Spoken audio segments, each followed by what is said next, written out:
You can feel it's not. It's 95 degrees. If it's inside, it means the AC in. Help me! Help me! Are you gonna go? Oh, get away from me! Get away from me! Get away from me! Stand up. I'm not above dragging you off this property. In this footage, officers handle a mental health crisis poorly, using aggressive tactics instead of appropriate de-escalation. The individual involved is visibly distressed, yet met with force rather than compassion.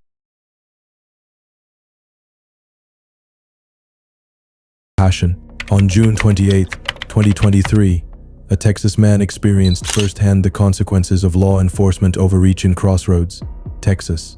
What began as a routine check on a dog left in a parked car turned into a confrontation. Is this your car? Okay, I was this close to breaking the window out. It's 95 degrees. It means it's over 100 inside the vehicle. I've been in there. The windows have to be cracked. There's got to be something. I was trying to keep the air conditioning in for him because I literally. I'm going to open that door for and crack the windows open for the dog, and I need your driver's license, please. 428. I'm out with the vehicle owner. Hi. Okay. Hi. You can feel it's not. It's 95 degrees. If it's inside, it means the AC in. Trust me, I love my dog. The car isn't running. I take him with me everywhere. Okay, I just need to see the driver's license. I don't have one with me. Do I have any ID with you? Officer Haley Hobart from Crossroads Police initiates a welfare check but quickly insists on the man's identification without any clear evidence of wrongdoing. Despite his legal right to refuse, she persists, seemingly more interested in asserting authority than in following proper procedure. Then crack your windows and then close your door. Windows, you said? Yep. 408, if you could still be in route, please. 10-4. Wait out here, I'll call a supervisor and see if he can contact me by phone. All right. I'm out with the subject. He's out here. He's refusing to identify himself. He's now asking for a supervisor. For a supervisor? Okay. We'll be back en route. Where are you at? Do you want to talk to him on the phone? No, I'm right down the street. Okay. Okay, all right, thanks. Bye. Okay. Supervisor's turning back around and he's going to come out. I would never know. It's not. This is some of the worst Yeah, but it's not temps. It's 95 degrees but it's not outside. sunny. That That's why I doesn't was matter. thinking, what did I do wrong? Okay. So when we get a call for service, okay, and especially when we do contact somebody, we do need to identify the person. That's the law. Hang on, I'm not done. Let me finish speaking, okay? Yeah, sure. Now, we don't know. It's infuriating to see Sergeant Tyler not only fail to correct Officer Hobart's blatant overreach, but actually back her up, showing a shocking disregard for Texas law. This blatant ignorance of citizens' rights is unacceptable. Where's the accountability? Isn't it their job to protect and respect our freedoms? You had your car at sub-0 degrees earlier today. Sure. We had no idea. Right. But somebody did call and say, hey, there's an animal left in the vehicle. It is hot outside, and the animal looks like it's in distress. Right. And you came here, investigated, and figured in distress. Right. But you came here, investigated, That's realized. That's what's relayed to us. That's what relayed to us. Right. However, Anybody can say anything. You Sure, came here. sure. I mean, So dog goes now- everywhere with me. I love that. well, we understand. We Leave me in love the car. dogs. I got a dog too. I love my dog as well. So when an officer does contact someone, they're required, especially when we believe that there could be a criminal offense, to identify. 82 point. You could ask for my identification. I don't have to get it unless I've been.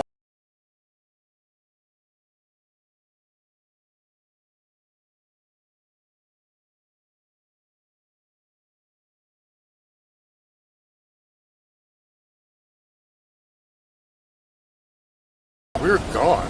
Both officers claim to have reasonable suspicion to demand ID, yet they fail to justify it. The man, citing Texas law, explains that ID is only required upon lawful arrest. The officers ignore his accurate explanation, revealing significant gaps in their legal knowledge. This is what this country. You guys are like addicted to ID, and you don't even know the law. Here, you know what? I'll stop. I'll look it up. Go for it. I'll show you because it'd be. Build ID. Yeah, I know. Dog in distress at all? It's fine. Answering right now. Answering before. It's 3802. Failure to identify. A person commits an offense if he intentionally refuses to give his name, residence, address, or date of birth to a police officer who has lawfully arrested the person. They see that. The police officer who has lawfully arrested the person. Request, I will. Question, you can be suppressed here. Person commits an offense if he intentionally gives It's a false or fictitious name. I can't do that. Name, residence, address, or day of birth to an peace officer. A lawfully arrested person. The man's repeated pleas for the officers to check Texas law fall on deaf ears, revealing their blatant disregard for due process. They won't even consider his rights, as if his knowledge of the law is an inconvenience. Where is the professionalism or basic respect here? There's no doubt in my mind. Here's the deal. We're trying to get this done so you can get out here, so we can be going out here. To Yeah, leave. I mean, Okay. what is keeping you here? Yeah, you can. No, sir, we cannot. Guys, Because what can happen is that you got the animal cruelty call. Prove it. That's the you just said you don't know how long I've been in the store. If you knew how long I've been in the store, to figure out how long you've been in the store, how long that animal. I've explained this thoroughly enough, physically read the statute to you. You guys are losing your qualified immunity, okay? I'm passionate. I really am. And you guys need to be educated, apparently, because you're out there doing this, violating people's constitutional rights all the time. This is unbelievable. Are you a sergeant? And you don't know this? I mean, this is just, I'm sorry, beside myself. But if you just read it with me, Call your lieutenant, you don't have a lieutenant. captain, The only person higher than me is the chief. or chief. So I'm not calling the chief right now. Well, you're probably going to save the town a lot of money by doing that. We'll probably appreciate it. Growing frustrated by the man's lawful refusal, the officers escalate their pressure. Their reaction reflects a familiar pattern, where asserting one's rights can lead to hostility from law enforcement, revealing a troubling trend of intimidation over respect for citizens' rights. Tonight, you're going to be cut loose, okay? Because the animal is okay right now. If we do investigate further, and then we contact Walmart, watch the video, see that the animal was in distress, there's the potential then a case can be filed for animal cruelty against you. Does that make sense? Makes sense, but animal wasn't in distress. He's not in distress now. He's You probably don't getting a little irritated. I'm sure he is. Sitting out here. Yeah, I imagine so. I wish I could have had you put your hand in the car when I opened the door. It was literally cooler inside than it was outside. Okay, you guys have to investigate. We don't but know that. Yeah, but you can't automatically assume the worst. We're of it not. either. That's why it's called an investigation. Right. We didn't assume the worst. Right. That's why we call it investigation. The officers come out and investigate. Just look at no. Officers I want know. to do it, and I didn't do that tonight either. Well, I mean, technically, this detainment has lasted a little longer than it's supposed to, but I'm not. That's I'm not worried due to about it. you. That's so. Again, here's what's going to happen tonight. We will continue our investigation after you're long and gone from here. The so-called warning given as he's finally allowed to leave is nothing short of a veiled threat, a clear attempt to intimidate him for standing up for his rights. It reeks of retaliation, a brazen abuse of power designed to discourage anyone from daring to assert their lawful freedoms. Officer Hobart and Sergeant Tyler's actions reflect a clear misunderstanding and misuse of Texas Penal Code Section 3802, which sets specific conditions for identification requirements in police encounters. According to this law, individuals are required to provide their name, address, or date of birth only if they are under lawful arrest. 3802A. For detentions, the statute prohibits providing false information, but does not require individuals to identify themselves. 3802B. This distinction highlights the officer's error, as the man had not been lawfully arrested, making the demand for ID legally unfounded. Violating Section 3802 can indeed lead to misdemeanor charges, but only under certain conditions, none of which applied in this situation. By failing to respect these legal boundaries, the officers disregarded the limits set by Texas law, raising serious concerns about their training and their commitment to respecting constitutional rights. This case is a powerful reminder of the importance of knowing your legal rights. Up next, a shocking incident will reveal surprising errors made by the police. A recently released police body cam video has raised serious questions about the officer's conduct during the arrest of a woman who was handcuffed and visibly distressed. The footage reveals a pattern of unnecessary aggression and an apparent failure to employ de-escalation techniques. Come here. You're gonna go back to my car and you're gonna clean that or you're gonna go to jail. Get up! Now you piss me off! Get up! Get up! Get up! Get up! Get up! Where's your warrant for arrest? Okay, you're gonna go back to my car. I need to see your warrant. You're gonna go back to my car and you're gonna clean it. Babu, listen. I'm 20 years old. 20. You got gloves on? She got a cigarette and she went to my car. Rights to sit right Okay, here. she got For my Uber, Okay. and he's doing this to me. That's right. You're gonna go back to my car. You're gonna go back to my car. You're gonna clean that. Let me ask you a question. You got extra gloves on? I'm pregnant. He's bothering me. Okay, you're gonna go back to my car. You're gonna clean what you did. Get up. Clean what? The cigarette that you broke. Let's go. Oh my God! Stop! Don't touch me! Get up. Don't touch me! Don't touch Get me! up. I'm all by myself. Don't touch me! Don't touch me! Get up. Get up. Don't touch me! Get up there. Get up. You're gonna go to my car. You do that right now. Get up. The officer, showing immediate aggression, commands the woman to clean a spill in his car, threatening jail rather than calmly addressing the situation. This approach seems unnecessary and escalates a minor issue into a conflict. Because I can't. Get up. Lawyer, I know. Get up I'm a and clean it. lawyer. That's right. Do that. Clean that. Get up and clean that. Disgusting. Get up and clean that. Get up and clean that from my car. Now, you're gonna go and clean that from my car. You're gonna go and clean that from my car. Let's go. Let's go. You're gonna go back to my car and clean that. Let's go. You don't want. You're gonna go to jail so fast. You're gonna be in court. Come here. For what? For vandalizing. Don't touch me! Get to the car. Get to the car and get up. You want to go to jail for vandalizing? Go to the car and clean it. Let's go. Do you? Let's talk about that. Get up. Oh, That's right. You're gonna clean it. You're gonna clean it. Let's go. Yeah, no, you do care. Let's go. Oh, Clean okay, it. touch me. Clean it. Let go. I'm walking. Let go. Are you Let gonna me. resist me? It's because you're arresting for no reason. Get away from me. Come here. Help me. I need you to sit down and you relax. Please. Sit. Help. Are you gonna go? Oh, get away from me. Get away from me. Get away from me. I understand you're pregnant, but stop resisting. Jesus Christ! Stop resisting. The officer's demeanor becomes increasingly confrontational, threatening her with vandalism charges. This threat seems excessive, especially given the minor nature of the spill, suggesting an abuse of authority. No. I'm not breaking. Go. Vandalizing my car.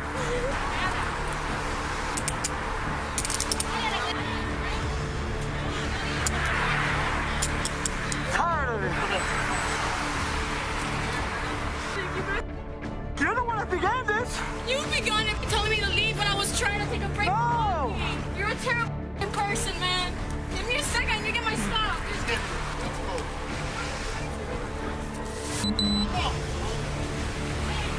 Pregnant. Yeah, you're real pregnant.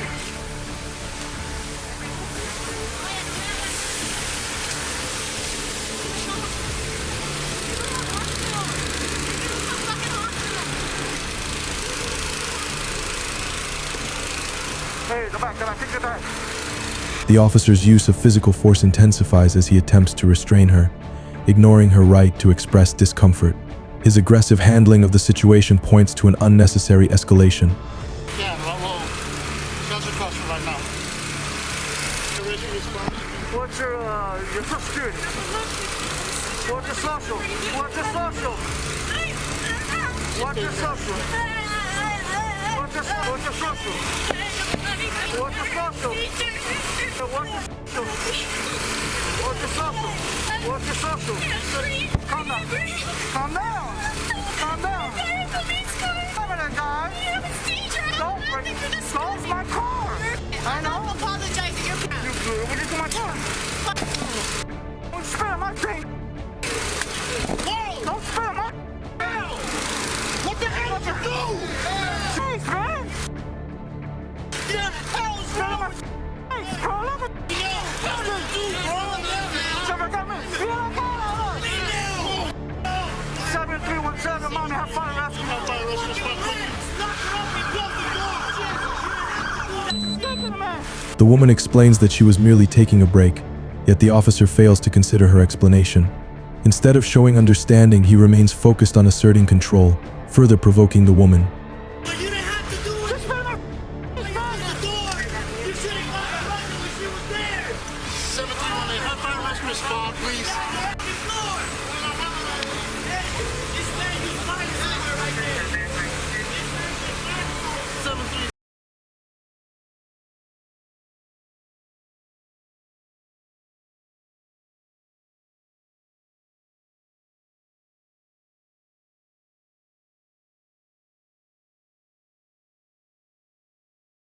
Stand up. I'm not above dragging you off this property. We're just dragging them off the property. Get up and walk. Is this your car? That's why we're nervous, man. That's it. On January 16, 2018, in Norman, Oklahoma, a 34-year-old homeless man named Maroni Assessi was discharged from Norman Regional Hospital after receiving treatment for a headache. However, the events that followed led to his tragic death, shedding light on troubling issues regarding police behavior and constitutional rights violations. How's it going? Well, we were trying to get him into the Salvation Army. He's been discharged and he doesn't have any, he's kind of having some issues right now. So We can't have the issues right here. We gotta go outside. can we talk to him? Can we go outside and talk to him? I'll get your stuff for you, your paperwork and your glasses, okay? Do you need this to help you? He keeps falling. He's kind of Why don't I have you have a seat right here? in that wheelchair for me. Can I have a seat in that chair? We'll help you. It's okay. There you go. Have a seat right there. Gotcha. I gotcha. There we go. All right. His glasses are there. Be careful. I'll get them. If you just want to go forward, I'll get them. Oh, I see him. Oh, it's okay, buddy. Stay in the wheelchair, okay? You want these? There you go. Go ahead and put those on for me. Put those on. Do you want me to help you put those on? Here's your paperwork, okay? Let go of the glasses. I'll help you. I'll help you. Let go of the glasses. Here, let it go. He got it. There we go. There we go. Okay. Okay. There we go. We're gonna go outside. We're going to go outside. After being discharged, officers arrived at the hospital to transport Sessi to the nearby Salvation Army shelter. Initially, they intended to assist him by taking him to the shelter in a wheelchair. However, the situation quickly escalated. Oh, I know. Discharge paperwork? Yes. It's, guys that you contacted. Oh, okay, yeah. I called about an escort then. Okay, man. All right. I'll bring this back into you when I can. Let's just cross the street. Yeah, he doesn't have ID and stuff like that. He's been discharged. Some little episodes, I don't know. He said he took his morning meds. I don't know. Well, if a doctor says that you are free and clear to go, and that is a doctor's professional diagnosis, we got to get to walking across the street, okay? I appreciate it. You got to use a crosswalk when you cross, because I don't want you to get hurt. I cannot hear you. I didn't hear you. Could you put a long eyes on me with your friend? Do you know where the Salvation Army is? What he's been doing, jumping on the ground. Can we help you with anything? I don't know what any of that is. Okay, man. Sessi showed signs of anxiety and confusion, leading the officers to believe he was pretending in order to avoid leaving the hospital. The officers repeatedly asked him to walk across the street to the shelter, but Sessi hesitated, causing them to grow impatient. Despite Sessi clearly being uncomfortable and potentially experiencing mental health issues, the officers did not contact medical staff to reassess his condition. Here's this back for you. Let me talk. All right. Have a good night. What you're doing right now is putting on a show because you want some. Listen to me. You want somewhere to stay, which you were about to go over to the Salvation Army, which is a place to stay, right? You don't have to jump I around. don't know why you're making it seem like this. You know where it's at? Right there. You see? I can almost see it right there. Do you know where the Salvation Army's at? You do? All right. You're gonna go over this. Don't forget your shoe. You can stop at the show. You've been discharged. The doctor already said you're medically cleared for being here, okay? What?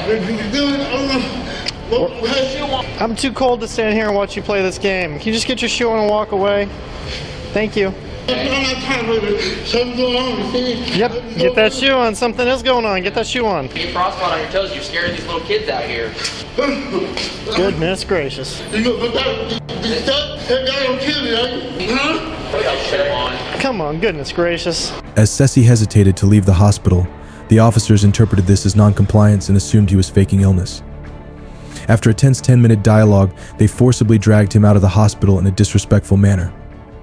When Sessi continued to be uncooperative, they arrested him for trespassing, an excessive charge inappropriate for the situation. I'm tired of everything. Get up. Go. Go. Yep, get up. You're here because of a headache. Stand up. Stand up. Let's go. Okay. Stand up. Come on. Go. I'm going to put all this down. No. See? What? Stand up. Stand up. I'm not above dragging you off this property. Come on. Hey, are you done playing? We're just dragging him off the property. Like a small child that doesn't want to listen. Hey, stand up. You better get to going. Bye. Walk. I will get up. Walk. better go. It's clear we're not putting up bullshit. We're not playing games. Get up and walk. Have we made ourselves clear yet? Quit playing games and go. Get up. During the arrest, one of the officers seized items from Ceci's coat. This seizure was conducted without a search warrant, and the legal conditions allowing a warrantless search were not met. You want it? I got more energy. Dragging now? It's bare butt. Whew. Oh, I'm sorry, did I get the injury out of it? Let's go. Come on. Maybe 15? Well, the only thing we have is trespassing. Yeah, I would. You guys want to sign a docket against him for trespassing? Yeah, that's fine. I mean, you can't just stay here. Okay. I guess we're going to go to jail for trespassing. How's that sound? Sound good? Okay, roll over. Roll on your belly. Roll on your belly. I'm gonna make you roll on your belly. What? Don't resist. Hands on your back. Yeah,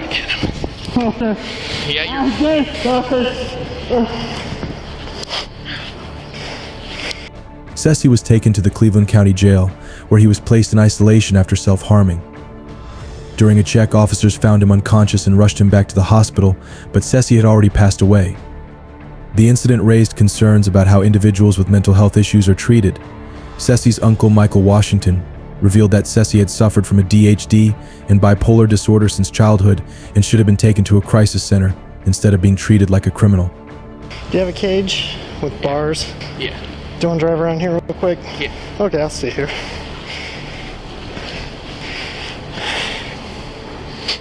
Well, you're not the smartest, but you get results.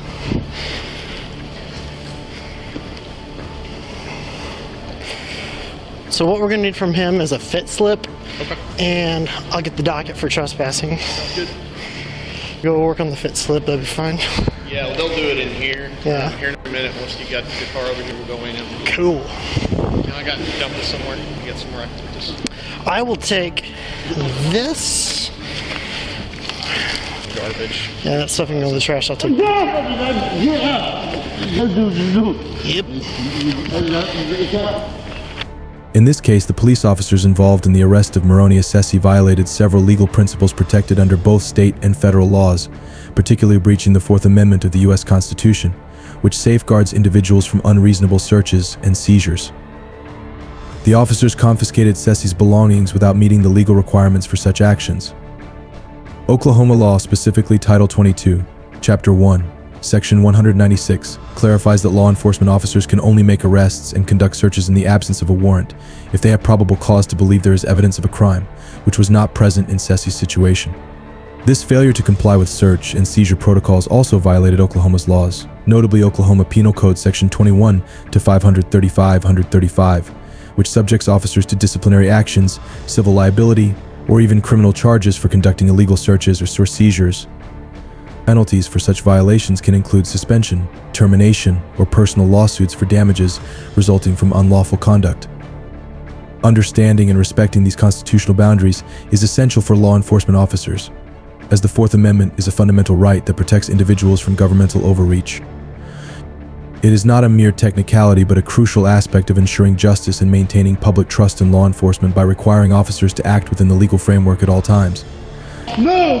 Stand up. How did you go? I heard. Stand up. You want a wheelchair? Get in. Sit up. No. I'm trying to do it. They are at the play game there, man. Move feet. Sit up. I'm trying to. Stay in here. Give me a seatbelt. Did you see my flashlight dropped over there? You're right. See it? How large is it? 8 inches maybe? Small one or? Okay. Sort of 8 inches. I'll look, see if I can find it. From here to there, the officer might have grabbed it for me. Do what? The officer might have grabbed it for me. Because I remember him saying something about light, but whew, too cold to get that kind of a workout. Did you say you got my flashlight? Did you see my flashlight? No, it's mine. You have it inside. Baby goodness. It was on my back. Officers Kyle Cannon and Daniel Brown were suspended pending investigation, but no new information has surfaced. Legally, their actions demonstrated poor judgment and a lack of understanding in handling mental health crises.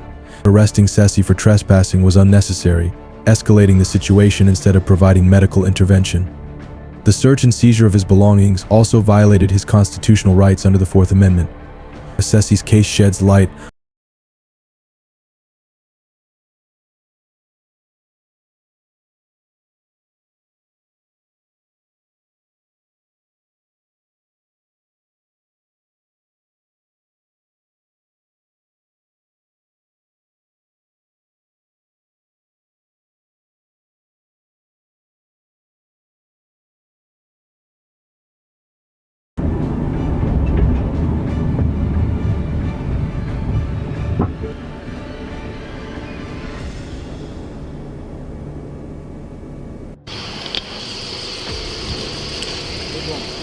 What's going on, guys? Not much. How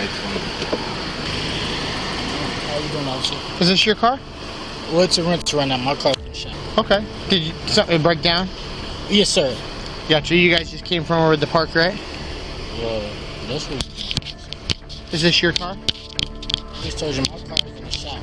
How do you start it? What do you mean? I just put my foot on the brake and I put it. Okay. Officer. So it's your car, though?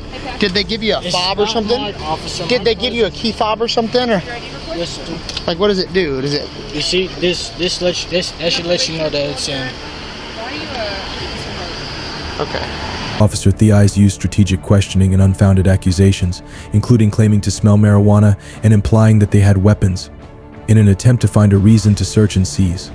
Do you have any weapons on you or in the car? Okay, can I be honest with you? It smells like marijuana in the car, and I can see shake on the ground. And your buddy's giving me the idea that maybe he's got a gun. You know what I mean? Like that's what I think. How? I don't know. Just the way. I mean, just the way you're holding yourself, man. Like that's why we're nervous, man. That's it. I mean, if you're scared because you got a little bit of weed, that'll be one thing. Officer, Okay. there's no weed. Okay. There's no shake on the floor. Okay. So there's no shake on the floor. Officer. Okay. And you don't have any weapons on you? You said. Officer, that is correct. Okay. Do you have your ID on you? You don't got no weapons on you? Officer, no, sir. Go ahead and step out, Montre. Actually, I did. Yep. I just told you why. My hands is up. Yep. Your hands are up, and now I'm asking you to step out of the car. I gave you my ID. You gave me your ID. Go run it. Yep. I don't want to. I'm not walking away from this car. Officer, can I ask you why? Yep. These cases highlight the importance of law enforcement in protecting human rights and ensuring fairness in their actions. Respecting the dignity and constitutional rights of all individuals is essential for maintaining public trust. Hey everyone, what are your thoughts on this situation? Drop your comments below and make sure to subscribe for more engaging and informative content coming your way.